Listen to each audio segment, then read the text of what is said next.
everybody, and welcome to the Panda Perspective. Once again, this time we're reviewing a PS2 game called Hitman Blood Money. And it's an old game. I believe it came out, yes, in March of 2006. I don't remember the exact date. And I played this game simply because Hitman Absolution is coming out later this year, and it's, well, people are rumoring if it's even going to be the last one of the series. People are saying it is, people are saying it isn't, who cares? But before Absolution comes out, Hitman Blood Money was the last installment in the series, so it's very much long overdue. But, does this game still, feel relevant? Because this is the last game in the series. A lot of people, before a new game comes out, they play through the series to, familiarize themselves with it, especially if they're new to the series altogether. But can I recommend this game? Well, the graphics for the time, yes, this is a PS2 game, but I actually think the graphics are really good for what this game is. I mean, no, it's not going to be a wonderful HD thing, but I think for the time when it was released in 2006, I thought the graphics were pretty good. I really did. And there were just a few effects, like in the Murder of Crows mission, when I assassinated the one guy, how feathers flew off his body, like when I killed him. I thought that was pretty cool that they did that. But I thought the graphics were very good for the time. Today, not so much, but you gotta remember, I'm doing this review as much as I can for the time it was out. But I thought the graphics were very good, especially for the infamous PS2. You know how PS2 graphics were. A lot of people forego the PS2 for the PC, Xbox, any other version. But in all honesty, this game is also out on the PC and the Xbox. I don't really know about the graphical difference for the others, but for PS2, for me, it did what it had to do. And I thought it was cool. And let's not forget the ragdoll effect. Oh my god, I love a game with some ragdoll. I can't help it. It's just, I don't care if it's not realistic, it's just awesome. It really is just so awesome. But graphics, I have to say, are pretty good. Now, the story is good, but it's a little complicated. Because what it does is the events that you're playing through are in the past, and the final mission is in the present. So you're leading up to the final mission, which is at current times, and the cutscenes between, I can't even remember his name, guy in the wheelchair and the one reporter, it's a little confusing to figure out what's going on. You know what they're clearly talking about, but it's like, where are they going? It takes a little while for you to realize that they're leading to the present. Like, these cutscenes are in the present, but your missions are in the past. They're talking about the missions you did. It might be a little confusing for some people, but I didn't have a lot of trouble with it. I thought the story was pretty good. I thought in a way it was like, though. Like, I don't know. I felt like there could have been a little bit more to it. But there is a pretty cool twist ending for the last mission, which I thought was pretty good, but I don't know, it's just like, how does this guy know every single thing I did? How does he not blame a single other operative? But he's like way creepy obsessed, and he's ugly.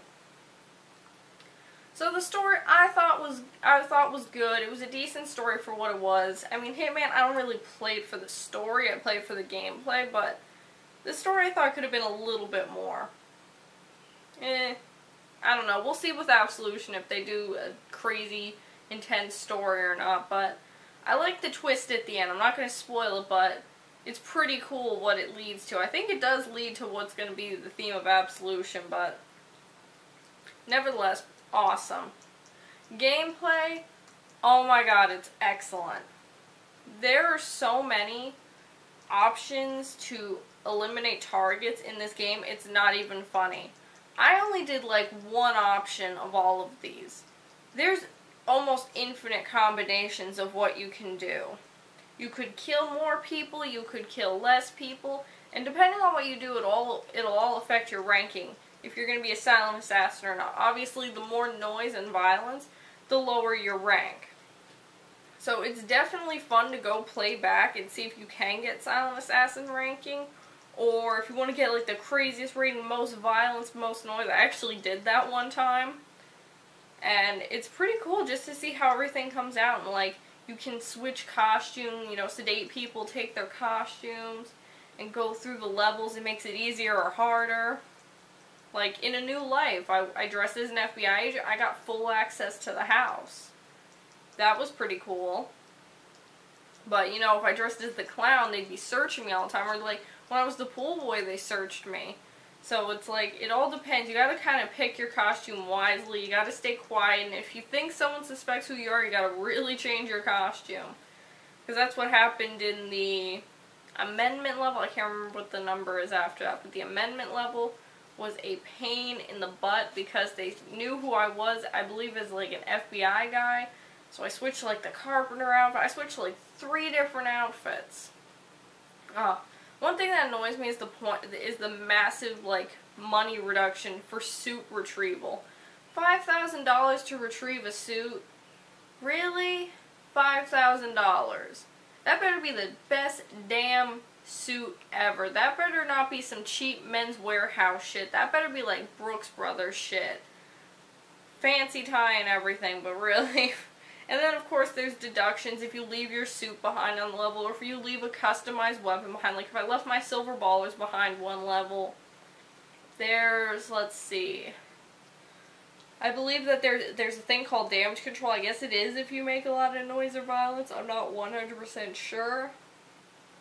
But yeah, all sorts of things can affect your ranking, from the way you choose to kill a target to the weapon. Like, you can make something look like an accident. Accidents make it easier to become Silent Assassin level, because obviously they're not gonna, if it's an accident, nobody suspects a person did it. But if you're like me and you put a knife through someone's head accidentally, that's obviously gonna lower your rank, because it's not like he fell on it. Especially because he was laying on his stomach.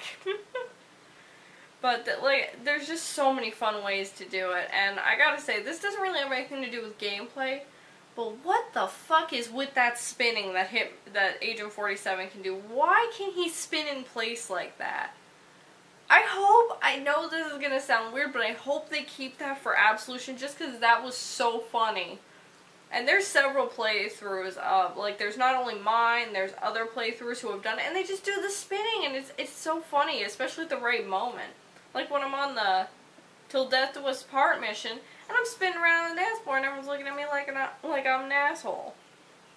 I thought it was fun, and I hope that they keep that for Absolution, because that will make the game a 10 out of 10 for me, because that spinning is why we all buy this game.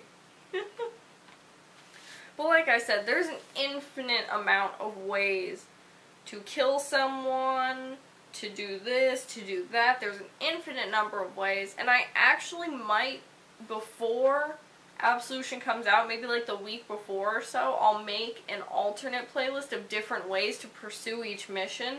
I know many ways to complete a lot of the missions, and now that I've re-immersed myself in the game, I'll probably get through it with one less death and or getting caught and restarting. Probably not, though. But the gameplay, I gotta say, is really good just because there's options. Because not everyone's gonna think the same way. I don't know how many people would have actually poisoned the donuts on the A New Life level. Maybe some people did. Maybe some people chose to be the clown or the caterer. I know that's an option to become the caterer. Could have been the clown. I was so tempted to become that clown. You have no idea. That would have just been funny. But then I couldn't have had my silver ballers on me because they would have searched me. And then they would be like, yeah, you have a weapon. That's weird for a clown to have 2 customized weapons like that. But we're not going to shoot you. They're not going to shoot, Yar. It's okay. They're not going to shoot. But the gameplay is what makes this game.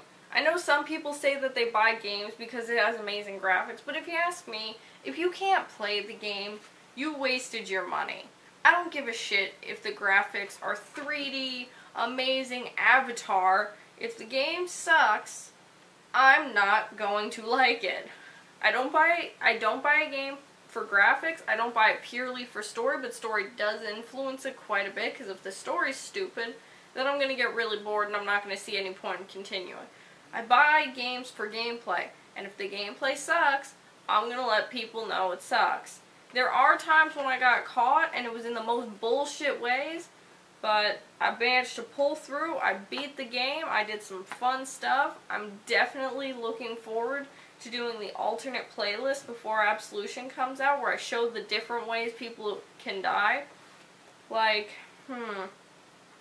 well, there's actually this really funny way. I actually discovered this online. I was looking up this one mission because I wanted to see other alternate ways to do it, because I knew all the other ones, but they weren't as fun. And I found an alternate way online to beat this one mission, and it's so hilarious. I'm going to test it to make sure that it actually happened like that, and it wasn't like a mod or anything. But if that's how it happened, I'm going to do this one method, because it is the funniest thing ever. And I might even make a video or two where I show some Easter eggs and some really hilarious stuff. There's actually an Easter egg in your hideout. I'm not going to spoil it, but there's an Easter egg in, oh, what's the level? Till Death Do Us Part. There's one in Curtains Down. There's these fun little Easter eggs that you wouldn't know unless you looked for it or looked it up online. But there's this one in Till Death Do Us Part. It is the hilarious, oh my god, it is the best Easter egg I've ever seen in a game in my whole life. But anyway, let's jump to the rating. I covered all the basic things. The graphics were good for its time. Maybe not the best of this version. Like I said, it's on PC and Xbox. I don't know which one's better, but for me, they did their job and they were good for their time. I don't know about everyone else, but I don't think it's so bad because it's on PS2. I like PS2 games. PS2s are good games. The story, it's a little confusing until you figure out what time period it takes place in. A little confusing, but don't worry, all the characters in the cutscenes, they all get explained. You learn what their intentions are, their motives, and blah blah blah blah blah. Last mission was hard. Talking about gameplay. Gameplay, so many ways to go about doing a mission. Like, the odds are you will not do what your friend does. Your friend might see the option of killing this guy and taking his outfit. You might just sneak in and just shoot everybody. But I think the game is great. I'm actually going to give it a 7.5 out of 10. I'm not going to give it a 10 because I don't think it was the greatest game for its time. Not the world's greatest, but it was pretty good. I have to say, it was pretty good. Infinite ways to kill people. That definitely gave it the most points. The harder, and it has multiple difficulties too. It has rookie, normal, professional, and like silence. I don't even remember what they are. I know it's professional, rookie, and some other stuff. But so you can even do it on different difficulties, and that influences how easy it'll be. Like some, you won't even get certain saves. You can save during the mission at certain parts, so you wouldn't have to repeat the whole mission if you fuck up. But like professional, you don't get to save, so it will definitely test your skills as a gamer. And it is very stealthy. So if you're not a fan of stealth games or patience like I am, I can't recommend this game because it requires a lot of patience, a whole lot of patience. But overall, I think it's definitely a 7.5. But thanks everybody for joining me on my Panda perspective of Hitman Blood Money. I look forward to doing the alternate playlist, and I look forward to Hitman Absolution.